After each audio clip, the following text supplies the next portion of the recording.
ETF index mutual funds నేర్చుకుని stock మార్కెట్లో రాణించాలనుకుంటున్నారా? వెంటనే ఈ నెంబర్కి కాల్ చేయండి. నమస్తే రమ్మగారు. నమస్తే జయ. ఏదైనా మంచి స్టోరీ చెప్పండి రమ్మగారు. ఇల్లరికన్ స్టోరీ చెప్తా.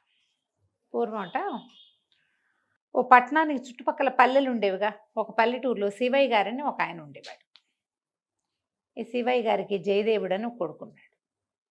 ఈ స్కూల్లో ప్రాథమిక పాఠశాలలు అవి ఉండేవి. అక్కడ చక్కగా చదువుకున్నాడు. అబ్బాయికి మంచి మార్కులు వచ్చినాయి.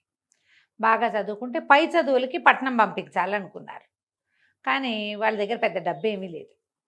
ఈ పిల్లాడు ఏమనుకున్నాడు, ఇంత మటుకు చదివా ఇంకా ఎందుకు, చదువు మానేసి నాన్నకి పని పాటల్లో సహాయం చేయాలని భావించాడు.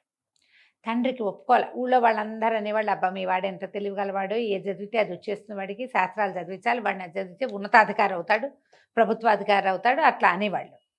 మిగిలిన ఏ పిల్లలకి వీడుకున్నంత జ్ఞానం ఉండేది కాదు, ఈ జయదేవుడికున్నంత. అయితే ఆయన ఏమన్నాడు, నాయన నువ్వు మట్టి పిసుకునే పని ఎందుకురా నీకు, నాకంటే చదువు రాలేదు, ఏదో అక్షరాలు వచ్చినాయి, చదువు ఇక్కడున్నా, నీకు బాగా గట్టిగా చదువు వచ్చే లక్షణం ఉంది, దాంట్లోనే నువ్వు ముందుకెళ్దు, కానీ వ్యవసాయానికి ఏముంది, రేపొద్దున ఉద్యోగ విరమణ అయ్యాక ఇక్కడికే రావచ్చు, మన ఊరికేను అని బాగా బతిమలాడాడు.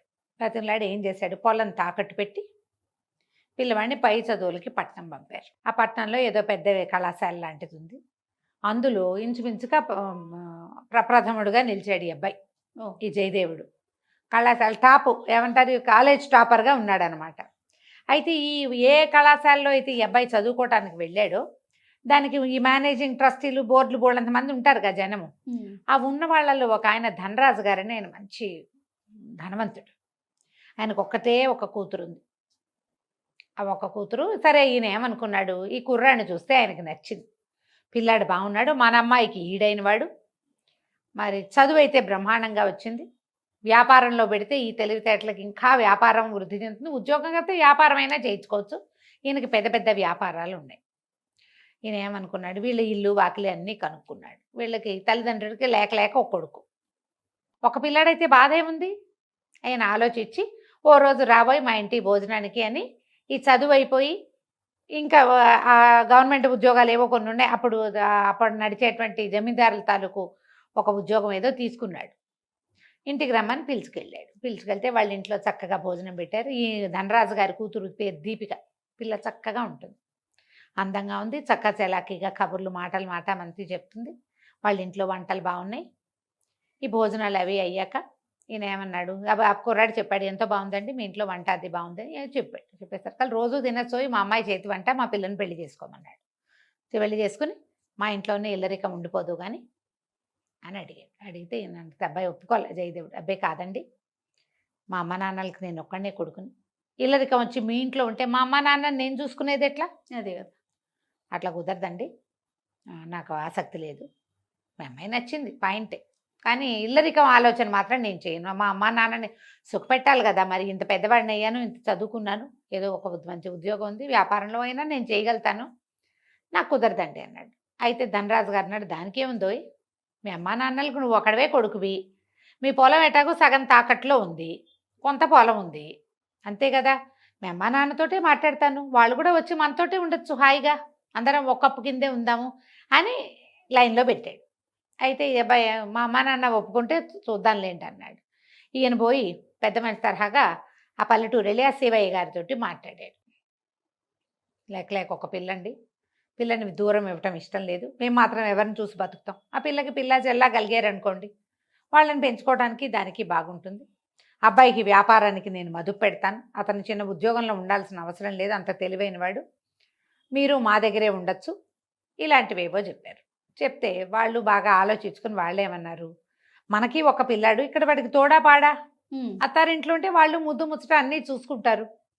వాళ్ళు ఏమన్నారు, జయదేవుడితోటి ఏం పర్వాలేదురా అయ్యా, పిల్ల లక్షణంగా ఉంది, తండ్రి మంచి బుద్ధిమంతుడిగా కనపడుతున్నాడు, చేసుకో హాయిగా అని చెప్పారు. సరే, పెళ్ళుమని చేశారు వివాహం. ఈ పెద్దవాళ్ళిద్దరూ పట్టణానికి వచ్చారు, వాళ్ళ చుట్టాలు పక్కాలు అందరూ వచ్చారు. పెళ్ళికి వచ్చినప్పుడు ఏమంటారు, అబ్బో వీళ్ళ వైభోగం, మనలాంటి పల్లెటూరు వాళ్ళం, వీళ్ళ మధ్యలో ఏమి ముడతాం, అలా అవుతుంది చూడు. అవును, మనము మనకి వాళ్ళకి కొంత ఏమంటారు స్టేటస్లో తేడాలు ఉంటే గనక వాళ్ళ జీవన విధానం వేరే ఉంటుంది, మనది వేరే ఉంటుంది. పల్లెటూరు వాళ్ళు ఈ పట్టణవాసపు పోకట్ల మధ్యలో ఈమడలేరు, వీళ్ళేమనుకున్నారు, అప్పుడప్పుడు వచ్చి పిల్లవాడు చూస్తాడు, ఇన్నాళ్ళు చదువుకుండలా అటగే ఉంటాడు, ఏముందిలే అని మేము ఇక్కడికి రాలేములేండి, మా ఇంట్లో మేము ఉంటామని చెప్పేశారు. వెళ్ళిపోయారు. వాళ్ళు వెళ్ళిపోయారు. పెళ్ళి తర్వాత కొద్ది రోజులు ఇక్కడ గడిపి కోడల్ని కాస్త ముద్దుగా ముచ్చటగా నాలుగు చూసుకుని ఏదో పెట్టగలిగింది పెట్టుకుని, అబ్బాయి ఎట్లాగో ఉద్యోగం చేసినాడు, వాళ్ళ పొలం అంతా తాకట్లో నుంచి వచ్చేసింది బయటికి, వాళ్ళ వ్యవసాయం వాళ్ళు చేసుకుంటూ ఊరు వెళ్ళిపోతామని వెళ్ళిపోయారు.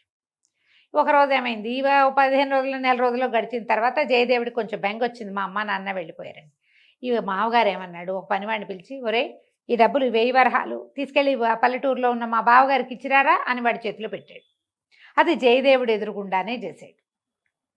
ఏమన్నాడు, మీ అమ్మ నాన్న ఈ పట్టణవాసంలో ఏమడలేరయ్యా, పెద్దవాళ్ళు, వాళ్ళు కూడా మా పల్లెటూరు పద్ధతులు వేరు, ఇక్కడ పద్ధతులు వేరు, ఇక్కడ ఏమడలేమని అన్నారు కదా, వాళ్ళ జీవితం హాయిగా వెళ్ళిపోతుంది, నలుగురు పని వాళ్ళని పెట్టుకుని ఆ వ్యవసాయం నడిపించుకుంటారు, వాళ్ళ ఇంట్లో వాళ్ళు సుఖంగా ఉంటారు, ఈ 1000 వరహాలు వాళ్ళ కోసమే పంపిస్తున్నాను అని చెప్పాడు.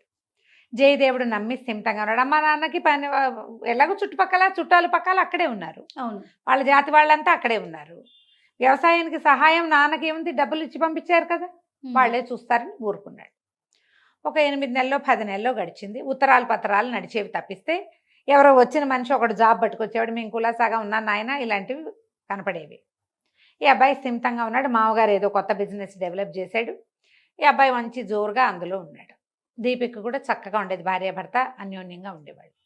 ఒకనాడు ఎవరో ఒక దూరపు చుట్టం ఇక పట్టణంలో పనుండి వచ్చి ఒక వ్యాపారపు కూడల్లో జయదేవుడు కనపడ్డాడు. కనపడి ఆయనతో పాటు వెళ్ళింటికి వచ్చాడు. జయదేవుడితో పాటు ఇంటికి వచ్చాడు. వచ్చి ఎంత బ్రహ్మాండంగా ఉంది ఇల్లు వాకిలి, నువ్వు ఇక్కడ హాయిగానే ఉన్నావు, మీ అమ్మ నాన్న ఇబ్బంది పడుతున్నారు ఆ పల్లెటూరులో, అదేమిరా అబ్బాయి అలా వదిలేసావు అన్నాడు. అనగానే ఈ కుర్రాడు అన్నాడు, అదేం లేదు బాబయ్య, వదిలేయటం ఏముంది, మా అమ్మ నాన్న ఇల్లరికానికి ఒప్పుకున్నారు, ఇక్కడే వచ్చి ఉండమన్నాం, వాళ్ళు మేము ఉండలేమన్నారు, మా మామగారే 1000 వరహాలు పంపించారు, పని వాళ్ళని పెట్టుకుని స్థిమితంగా ఉండండి అని. మా అమ్మ నాన్న హాయిగానే ఉన్నారనుకుంటా, నేను కూడా ఈ కొత్త వ్యాపారపు పనులలో తలమునకలుగా ఉండి ఇంకా వెళ్ళలేదు, ఎప్పుడో రేపు పండగలు ఎప్పుడెప్పుడో వెళ్ళి చూసొస్తాననేసరికల్లా 1000 వరహాల మీ మామగారు పంపించాడా, ఎప్పుడురా నాకు తెలీదే అన్నాడు. నాకు తెలుసు బాబయ్య, నా ఎదురుగుండానే పనివాడికి ఇచ్చి పంపించాడంటే, మీ ఇంటి నుంచి మన ఊరు ఒక్క పనివాడు కూడా రాలా, ఊళ్ళోకి 10 రూపాయలు వస్తే మొత్తం అంతా తెలుస్తుంది, 1000 వరహాలు వచ్చినాయంటే ఇప్పటి డబ్బులు 10 లక్షలతోట సమానం, అది పెద్ద అమౌంట్. అంత పెద్ద మొత్తం మీ అమ్మా నాన్న దగ్గర చేరితే నాకు తెలియకుండా ఎట్లా ఉంటుంది, నేనేమో మా ఇల్లేమో పక్కనే కదా, అంతేగా, వాళ్ళు ఇదివరకటి పద్ధతిలోనే ఉన్నారు, వ్యవసాయం పని ఒంటి చేత్తో చేస్తున్నాడు మీ నాన్న. అండ్ ముఖ్యమైనది ఏంటంటే 4-5 ఏళ్ల నాటికి ఇప్పటికీ పెద్దవాడయ్యాడు అనేసరికి తను ఆశ్చర్యపోయాడు. ఓహో సరే అనుకుని సరేలేండి అన్నాడు. ఆ వచ్చిన చుట్టం వెళ్ళిపోయాడు. ఆ చుట్టం వెళ్ళిన 5-6 రోజులకి దీపికకి ఏదో అనారోగ్యం మొదలైంది. కొద్దిగా జలుబు చేసింది, తర్వాత దగ్గు వచ్చింది, ఏమిటో మంచం మించి లేవలేకపోయేది. ఓ వైద్యుడిని పిలిచారు. వైద్యుడు వచ్చాడు, ఏదో మందు వేసాడు. మందుగానే ఉంది, పిల్లగానే ఉంది, మంచం మీద లేచేది కాదు, ఎప్పుడు చూసినా అంటూ ఉండేది. ఆ తండ్రి ఆ పిల్ల మూలుగు వినలేకపోయేవాడు. అయ్యో పిల్ల మూలుగుతోంది, ఏమిటో బాధపడుతోంది, దానికి ఊపిరాటల్లా, దానికి గాలి జాలటల్లా. 10 రోజులు తిరిగాడు వైద్యుడు. 11వ రోజున అన్నాడు, ఏమిటో ఈ పిల్ల ఇక్కడ రెక్కొంటలేదండి, ఏదైనా చక్కగా మంచి గాలి వచ్చే చోటకి పంపించండి, చెట్లు గిట్లు ఉండాలి, మన పట్టణం కదా, ఇక్కడ ఏమిటంటే కొంచెం కాలువలు అవి ఉంటాయి, ఇళ్ళు సమర్థంగా ఉంటాయి, దగ్గరగా ఉంటాయి, జనసమర్థం హెచ్చు, అట్లా కాకుండా ఇల్లు తెరిపిగా ఇళ్ళుండి, కాస్త జాగా ఉండి, 4 మొక్కలుండి, పక్షి కూతలు అవి వినపడుతూ ఉండి, అంటే ఆకాశం కనపడేలాగా ఉండి, అట్లా ఎక్కడికైనా మార్చండి అన్నాడు. మార్చండి అంటే ఈ జయదేవుడు అన్నాడు, ఎక్కడికో మార్చడం ఎందుకండి, మా ఊళ్ళో మా ఇల్లు ఇట్టగే ఉంటుంది, మాది విశాలమైన జాగా, మధ్యలో ఇల్లు, చుట్టూతా చెట్లు, తెల్లారితే పక్షులు కిలకిలారావాలతోటే లేస్తాం, కోడి కూతలు బాగా వినపడతాయి అన్నాడు. అనేసరికల్లా ఈ దీపికంది అక్కడ తీసుకెళ్ళబా నన్ను అంది. ఈయన ఇంకేమో కాదని లేపోయాడు. పిల్లని అత్తారింటి పంపటం ఆయనకి ఇష్టం లేదు, అదేదో పిచ్చి పల్లెటూరు, కానీ ఇప్పుడు పిల్లకేమో జబ్బు చేసింది, వైద్యుడేమో అక్కడికి తీసుకెళ్ళండి అంటున్నాడు, ఎక్కడికో తీసుకెళ్ళమన్నాడు.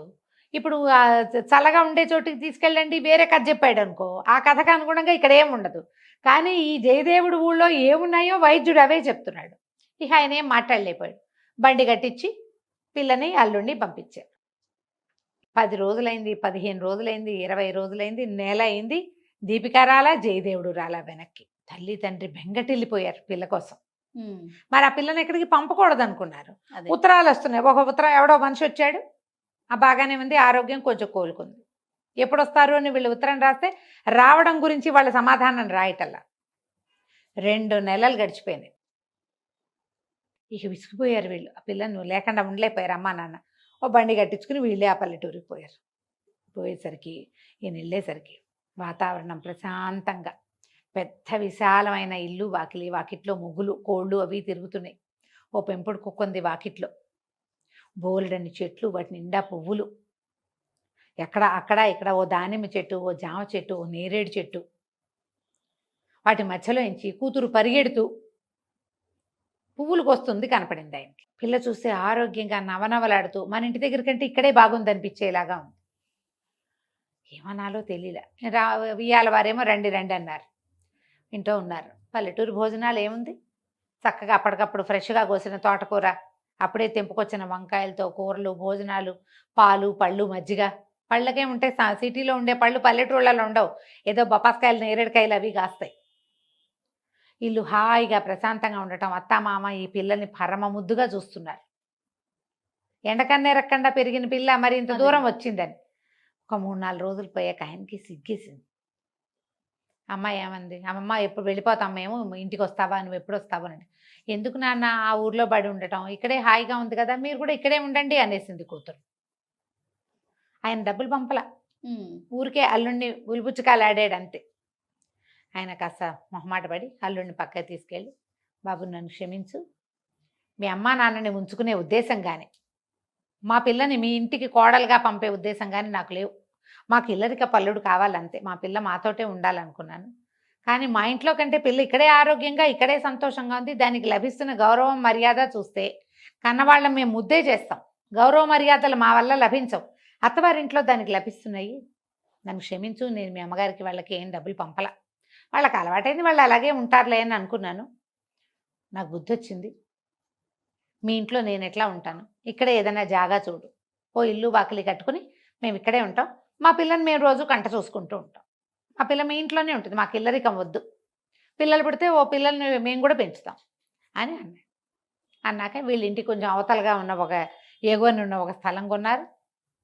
డబ్బులున్నవాడు తలుచుకుంటే ఏముంది, రాజు తలుచుకుంటే అంతేలే. దెబ్బల కొదవా, అన్నట్టు చకచక పెద్ద పెద్ద ఇల్లు ఒకటి కట్టారు.